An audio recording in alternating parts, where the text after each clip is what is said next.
At tayo po ay manalangin po. Aming amang Diyos, na dakila't banal na lahat, kayo po na gumawa ng langit at lupa, kayo po Ama na nangangako at tumutupad. Maraming salamat po sa oras po na ito, na muli binigyan niyo po kami ng pagkakataon at dinala niyo po kami dito upang marinig po ang salita po ng kapayapaan na gusto niyo pong iparating sa amin. Nawa po talaga ay ito maiukit po sa aming puso, sa aming isipan, at madala po namin kahit saan po kami magpunta. Nang sa gayon, kami po maging instrumento po ninyo at pakita po ng mga tao po sa labas ang inyong kingdom po, Ama, yung trabaho po nito sa pamamagitan po ng payapaan po na ibinespread po ninyo sa pamamagitan po namin. Kaya likhain niyo po kami bilang peacemakers po, Ama, at sa oras po na ito, ipaunawa niyo po sa amin kung paano po nga ba kami maging citizen of peace po, Ama, na kung saan kami po ay mamumuhay at mangunguna upang magkaroon nga po ng peace po, Ama, na kung saan naaayon po sa inyong kalooban. Ganon din po, Ama, itatagin po ninyo ang bawat isa, pagtagumpayin niyo po ang bawat po students po, Ama, maging din po ang workers po, Ama. At sa oras po na ito, hinihiling din po namin na makadalo din po ang aming mga kaklase nang sa gayon hindi lamang po kami ang makarinig ng salita po patungkol sa kapayapaan, ngunit maging sila po. At nang sa gayon, mas marami pa po ang magdala ng salita po ng kapayapaan at magbahagi po nito sa iba. Ito lamang po kami sa matalangin sa pinakabanal na pangalan ng Panginoong Yesus. Amen. Amen po. Let's give all the glory to God. At sa oras po na ito, handang-handa na po kaya po. Ayan po. Handang-handa na po ba? Ayan. Pwede po kayo magpuso po ang bawat isa. Ayan. Nagpuso na po ang bawat isa. At sa oras po na ito, para makarinig po tayo ng, ayan, word katungkol po sa peace. Ayan, tayo po ay i-welcome po natin ang atin pong Teacher Edna para po dito.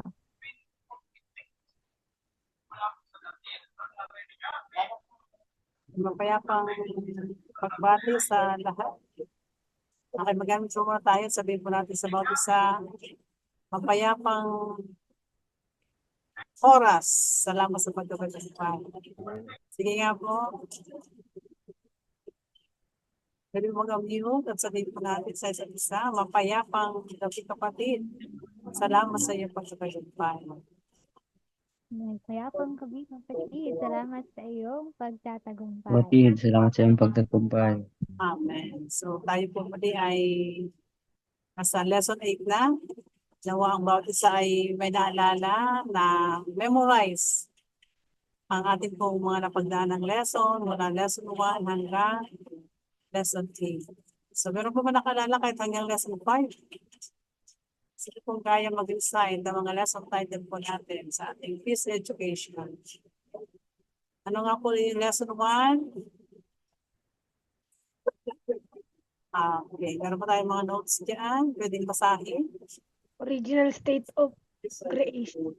Amen. Original state of all creation. Lesson 2.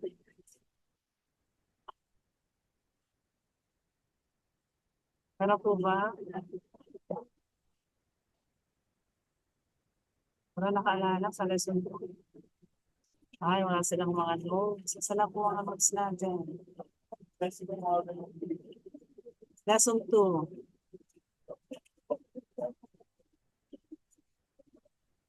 Creation for all creation. Living in harmony. A reason for all creation living in harmony. Lesson 3, what brought peace in the world of humankind. And number 4, the restoration of order and relation in the human world. Number 5, lesson 5, being grateful for kindness and grace. So nasa GC po natin yan.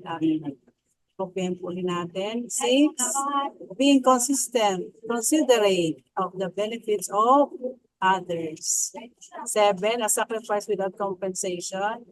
At ngayon po ay understanding and forgiveness or forgiving others. Lesson 8 na po tayo. pag-unawa at pagpapatupad sa pagpapatawad sa kapwa. So dito po ay meron tayong mga layunin. Maunawaan ang kahulugan ng pagpapatawad at kaugnayan nito sa kapayapaan. Pangalawa, maunawaan ang pangailangan ng kapatawaran sa pamamagitan ng ibang kaso ng pagpapatawad. Pangatlo, paglalapat ng pagpapatawad sa sarili buhay at paghanap ng mga pamamaraan ng pagsasatuwa. So ito pa ito po sa pagpapatawad. So dinaanan na po natin yung exploration 1 hanggang exploration 2. So ngayon po ay exploration 3 na po tayo.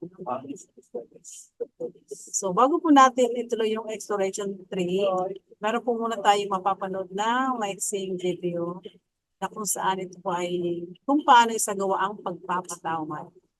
So panoorin po muna natin mabuti at pakinggan dahil kayo po ay mag-share kung ano po yung na-realize nyo sa mixing video po ito. Okay po ba yun? So panoorin po natin ang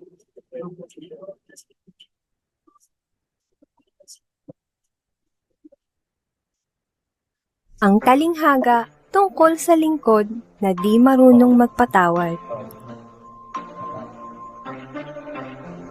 Lumapit si Pedro at nagtanong kay Jesus, Panginoon, ilang beses ko po bang patatawarin ang aking kapatid na nagkakasala sa akin? 7 beses po ba? Sinagot siya ni Jesus, hindi 7 beses, kundi 70 ulit na 7. Sapagkat ang kaharian ng langit ay katulad nito. Ipinasya ng isang hari na hingan ng ulat ang kanyang mga alipin tungkol sa kanilang mga utang.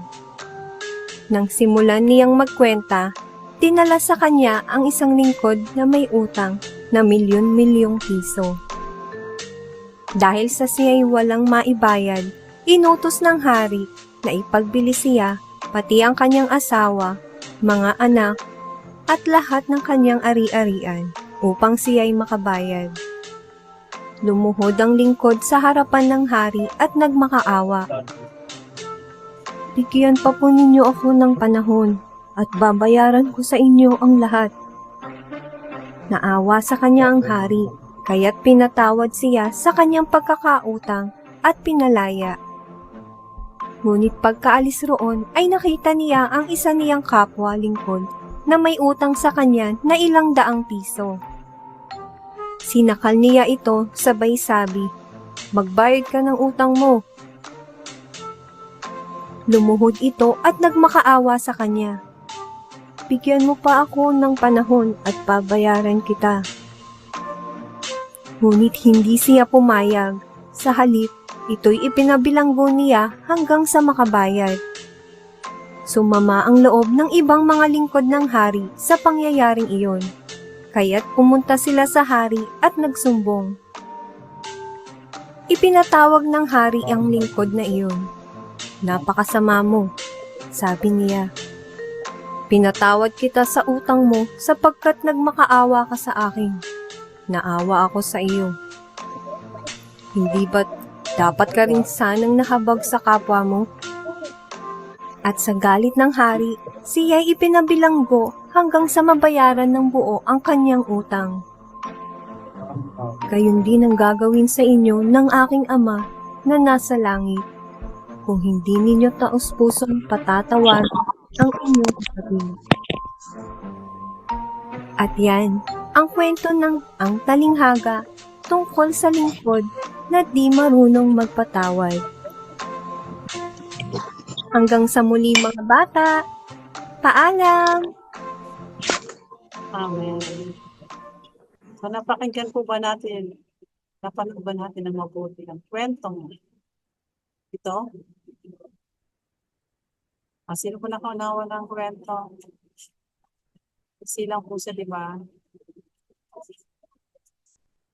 Sino po makakapag-share sa inyo pong naunawaan tungkol sa video po natin narin? O napakinggan. Meron bang gusto mag-share? Siyempre meron. Kahit may silang. Una-unawa po ba natin yung ating napanood na video? So, Sister Joshelle, meron po ba kayong gusto sabihin tungkol po sa video? O si Jan Millionaire. Sige nga, sir. Brother Jan.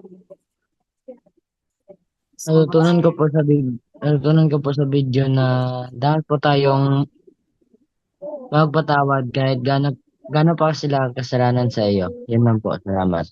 Amen. Maraming salamat po sa iyong share. Si Vince, gusto pa mag-share?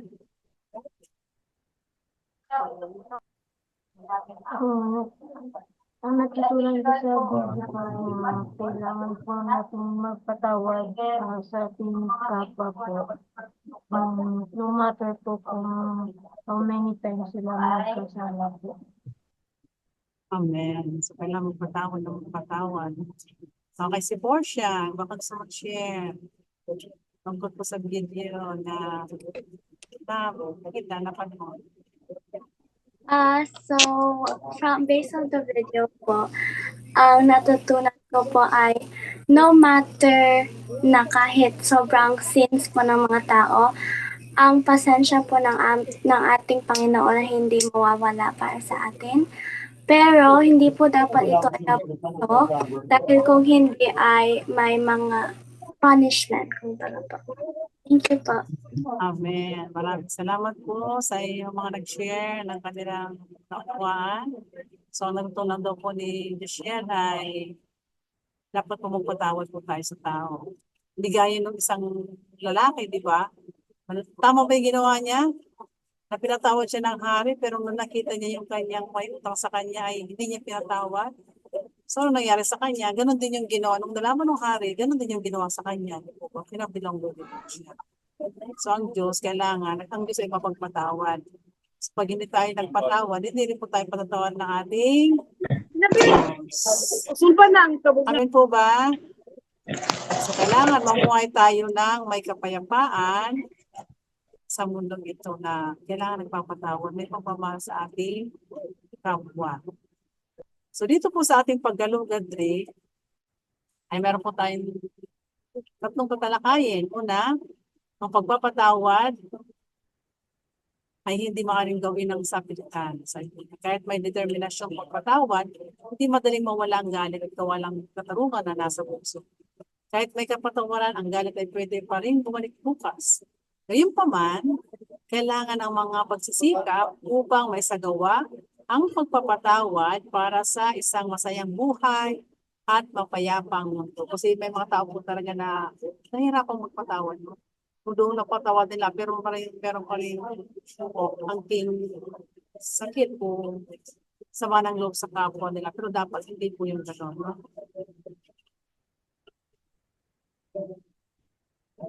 Sabi po rito, walang sino mang sadyang gustong saktan ka. Ang pagkilos na iyon ay ginagawa ng hindi nalaman na maaari tayong magkapinsala sa ibang tao. Ang mga ito ay mga nakakapinsalang aksyon na nagmumula sa pagiging makasarili at kawalan ng konsiderasyon. Kapag nagagalit ka dahil sa pananakit ng natatanggap mo mula sa ibang tao, isipin ang iyong mga mahal sa buhay. Isipin kung ano ang nagpapasalamat at nagpapasaya sa iyo.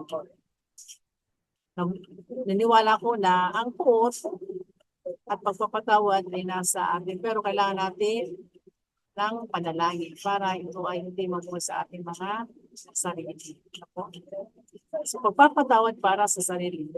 Simpleng paraan ng pagsasagawa ng pagpapatawad. So, may natin na kainin. Ang mga epekto ng pagpapatawad sa katawan ng tao. So, may epekto rin sa sarili natin physically. At mga konseptong naglilito sa pagpapatawad. So, yung simpleng paraan ng pagsasagawa ng pagpapatawad ay ito po. Ang pusok na kailangan mo ay para magpatawad. So, sa aming kailangan yung heart natin ay may spirit ng pagpapatawad. So, walang sino man ang sadyang nais makapaminsala sa iyo. Isipin ang iyong mga mahal sa buhay. Isipin kung ano ang nagpapasalamat na nagpapasaya sa iyo. Naniniwala ako na ang puot at pagpapatawad ay nasa akin kung ang may kapangyarihan. So, breathing method po yan.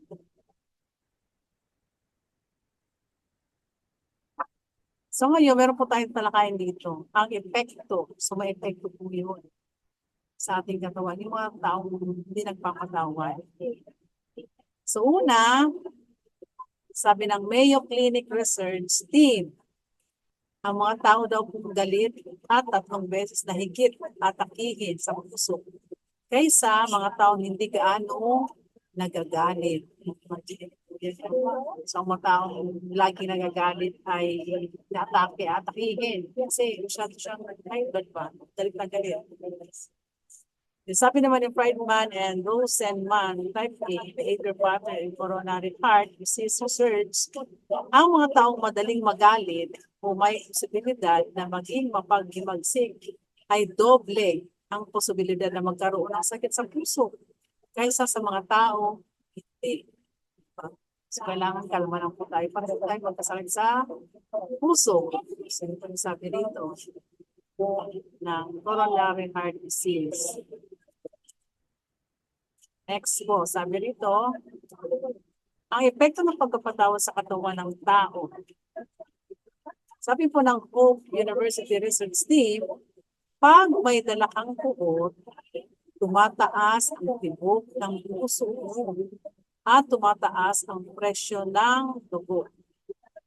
Pero, kapag mayroon kang mapagpatawad na puso, ang iyong heart rate at presyo sa dugo ay bumababa. Nakikita na po ba kayo ng mga nagagalit? Yung mga galit na galit. Yung tumataas na talaga, umilit na yung tenga, ganyan, umusok na yung dugo sa galit. Pero na po ba kayo na-experience na gano'n? So, nakakataas din po yun ang presyo ng dugo. Sabi ko. Pero kung kalma ka lang, so normal lang yung heart rate. Then, sabi po rito, ang epekto ng pagpapatawad sa katawan ng tao. Sabi po ni Dr. Dick Tibbets, para sa mga taong may mataas na presyo ng dugo at labis na galit, ang pagpapatawad ay mabisang lunas. So kung may kilala kang tao na mataas lagi ang presyo ng dugo, laging galit, sabihin mo, kailangan patawad ka na para gumaling ka, para kalma ka lang po. So mabisang lunas na yun. Ayon kay Johns Hopkins ng hospital, ang pagpapatawad ay epekto sa pagbabawas ng panganib ng atake sa puso. Kailangan lagi siyang kalma para hindi ka atake sa puso. Pinapabuti ang cholesterol levels, normal na sleep patterns, at pagbabawas ng sakit, stress, pagkabalisa, at depression. So, kailangan lagi tayo magpapatawad para hindi natin maramdaman itong mga bagay-bagay nito.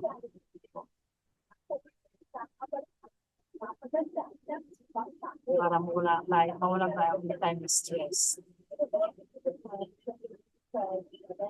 So next, sabi po, Stanford University Forgiveness Project, ang tao na nagsasagawa ng pagpapatawad ay makabuluhan na nagbabawas ng stress, response, nagbabawas ng physiological disturbances, at eases tension.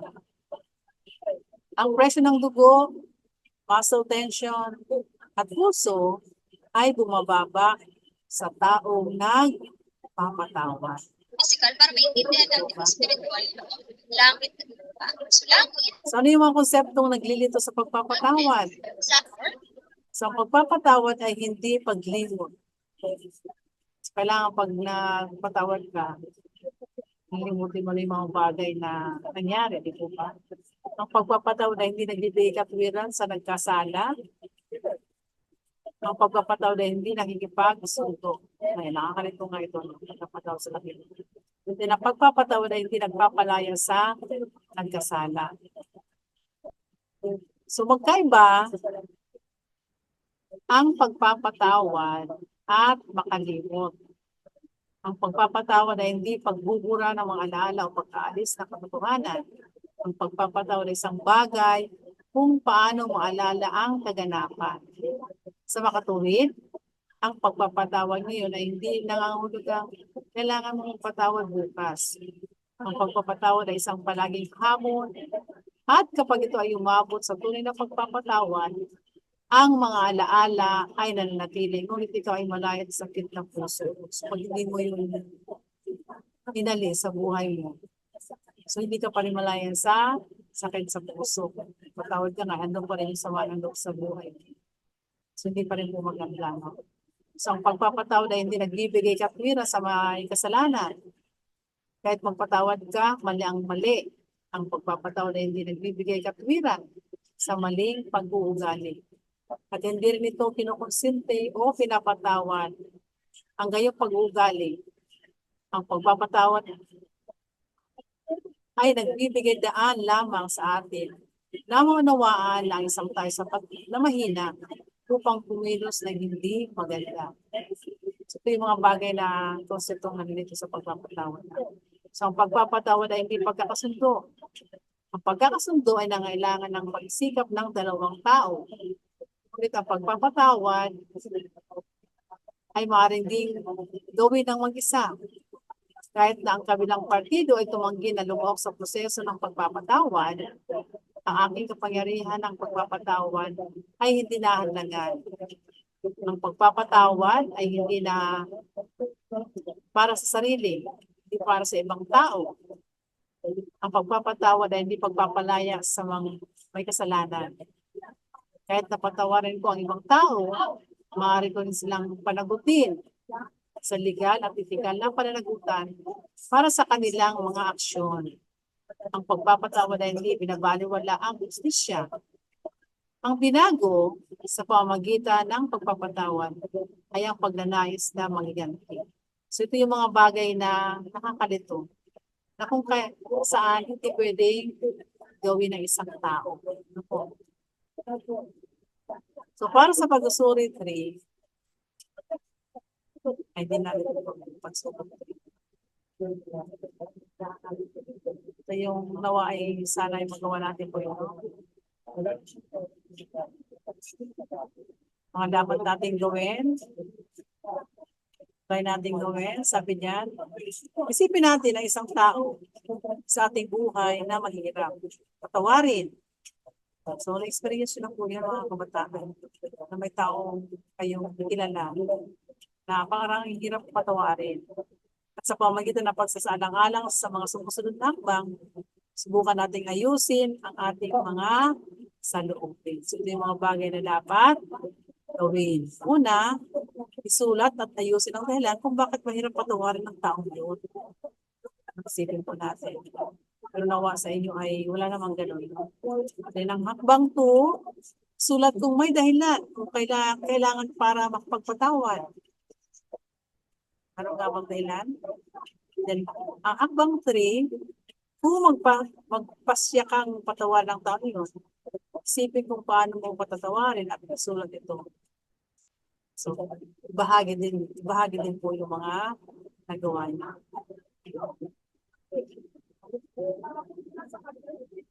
So, ano kaya ang paraan na pagpatawad na kaya niyo pong gawin? Meron po ba? Tayo ay mag-isip. At para sa buod ng ating napag-aralan ngayon, Lesson 8 na ang pamagat ay pag-unawa at pagpapatawad sa kapwa. So meron tayong exploration 1 o yung paggalugad 1. Ang pamagat ay pagpapatawad at kapayapaan. Kung saan kilalang po din natin dito ang pagpapatawad at kapayapaan. Yung mga sikat na sipit tungkol sa pagpapatawad. Then paggalugad 2, kaso ng pagpapatawad. Saan meron tayong pinag-aralan tungkol sa impluwensya ng pagpapatawad. Yung mga tao na nagkaroon ng impluwensya sa mga tao pa rin, mga sikat na tao na nagkaroon ng impluwensya ng pagpapatawad sa mga marami pang tao. Then yung paggalugad 3 na kung saan nakatalakay po natin, pagsasagawa ng pagpapatawad. So, ano po yung mga paraan na yun? Una, simpleng paraan ng pagsasagawa ng pagpapatawad. 2, ang mga epekto ng pagpapatawad sa katawan ng tao. At 3, ang mga konseptong naglilito sa pagpapatawad. So, yun po yung ating natalakay ngayon. Kasi exploration na lang po yung ating lesson.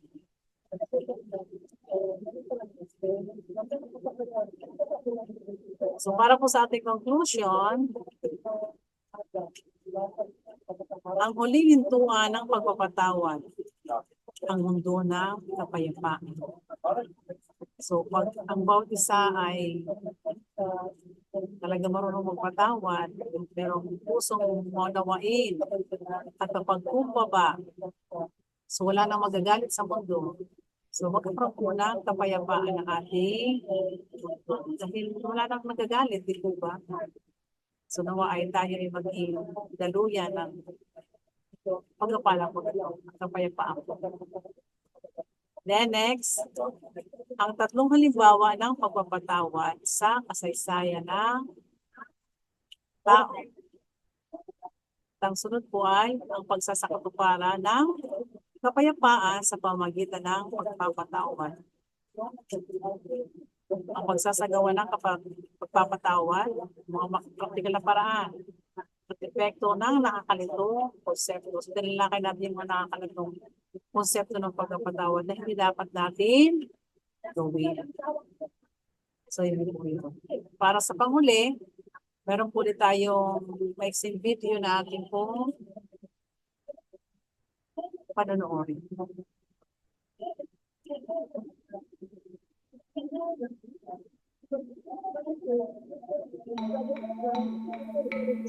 Why should we forgive others? For 2 reasons. Because the Bible tells us to, and it's good for our well-being. Forgiving others releases us from having bad feelings that can affect our attitude, as well as the health of our bodies and minds. Carrying bitterness and anger around only hurts us, not the other person. Forgiveness is a very important part of being a Christian and following Jesus' example. Matthew says, "Then Peter came to him and asked, 'Lord, how often should I forgive someone who sins against me? 7 times?' 'No, not 7 times,' Jesus replied, 'but 70 times 7. Jesus didn't mean we should actually count and forgive a person 490 times. He was saying that there should be no limit to our forgiveness. The Bible is full of good examples where individuals were mistreated, yet they still forgave. A beautiful example of forgiveness is shown in Acts, when the faithful Christian Stephen was being stoned to death by an angry mob. He knelt down and cried out with a loud voice, 'Lord, do not hold this sin against them.' And after saying this, he died." Another important lesson is humbly asking for forgiveness when we make mistakes. King David made serious mistakes in his life. Once he realized them, he asked God for forgiveness in the book of Psalms, and God forgave him. Jesus reminds us in Matthew, "If you do not forgive people their sins, your Father will not forgive your sins." Just because we have a forgiving attitude does not mean we should sit back and allow others to mistreat us. If someone is bullying you at school or on social media, you should tell your parents and your teachers. We should never hurt the person back and make them our enemy. So, why should we forgive others? Because we want to follow Jesus' advice and the examples of the Bible. It's also good for our health and well-being to release those bad feelings we have towards others. Do you have a question you want us to answer? Visit ChristianQuestions.com to submit a question of your own. Be sure to click the blue microphone to subscribe and get updates on new videos. So, napanood po ba ulit natin na mabuti ang video po ito? Okay, para po sa panghuli, meron na po tayo ngayong memory verse natin po susulatin at i-recite po natin sa susunod na pagkikita po natin. So, alam po may mga notebook po tayo lahat.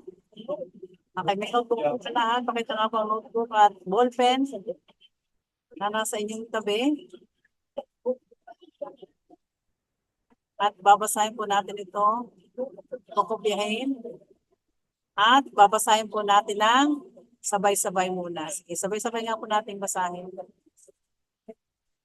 Pwede po mag-unmute ang lahat. Sa every end po natin ng lesson ay meron po tayong verse na sasaluhin. So, basahin po natin ang sabay-sabay. Efeso chapter 4 verse 32. Again po, Efeso chapter 4 verse 32. Sa halip, maging mabait kayo at maawain sa isa't isa at at magpatawad kayo sa isa't isa.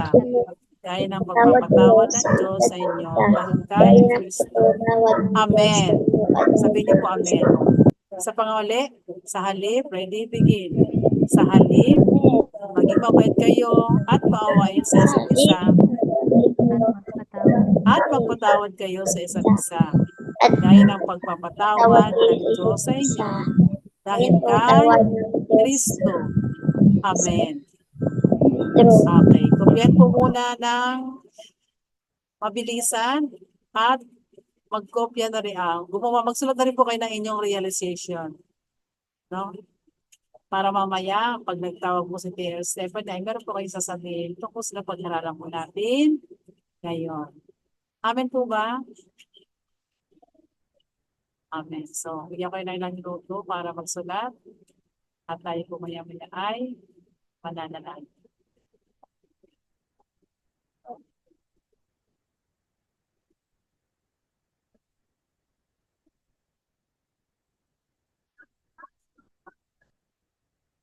Okay, tayo po lahat ay manalangin. Aming Diyos na makapangyarihan sa lahat, na pinag-usap po ng kapayapaan. Salamat po muli sa pagkakataon na ito na ginalin mo ang kabataan ito upang patuloy na makinig po na salita at pagpaangaralan po ang tungkol sa kapayapaan. Salamat po muli Panginoon sa oras na ito na napag-aralan po namin ang tungkol sa kapayapaan, kapatawaran Panginoon. Nang sa ganang Lord, ito ay magsimula ng kapayapaan sa mundo. Tulungan po ang bawat sa amin na pagkalubaan ng spirit ng pag-ibig sa Panginoon, spirito ng pagmamahal sa aming kapwa-ugan, at pagkidaluyan nga po kami ng kapayapaan sa bawat oras, sa bawat araw Panginoon, sa mga kami naroon. Salamat sa pagkakataon na ito. Dalayan po namin, Panginoon, yung mga wala dito na may makasama natin sa susunod na pag-aaral. Ito po ang dalangin na may nakasalamat at pagkatagumpayan. Sa tanging pangalan ni Jesus. Amen at amen. Let's glorify God. Ay nawa ang bawat isa ay nakapagsulat ng inyong mga realization. Babalikan po sa ating PSL. Ayan, amen. Thank you so much po sa, isang napakagandang mensahe sa araw po na ito, Teacher Edna. At sa oras po na ito, tayo po natuto kung gaano po kahalaga yung magpatawad. Yan, hindi lamang po, binibigyan po natin ng benefits yung tao po na, binibigyan po natin ng tawad po mula sa pagkakasala. But at the same time, tayo din po may nakukuha po tayong benefits. Ano po yon yung nasabi ko kanina? Unang-una po sa health po natin. Tama po ba? Kasi, yung puso po na, puno po ng galit, yun din po yung prone sa pagkakaroon po ng sakit, lalo na po yung sakit na related po sa puso. So yung hindi po pagpapatawad at pagkimkim ng galit, hindi po natin nasasaktan yung tao po na hindi po natin pinapatawad. Pero tayo po mismo, tama po ba? Sabi po doon sa video at sa, pagtuturo po ng ating teacher. Kaya nawa po, kahit po mahirap po minsan, kasi grabing-grabe na po talaga. Ayan. Pero magkaroon po tayo lagi po ng puso po na mapagpatawad. Ika nga po na ating Panginoong Jesus, 70 times 7. Pero hindi po ibig sabihin, 490 lang po na beses tayo magkatawad. Pero ibig sabihin po nun, paulit, ulit, paulit, ulit, ulit. Ayan. Let's have a heart po na lagi po mapagpatawad. Okay po. So, yun po ang atin pong lesson sa araw po na ito.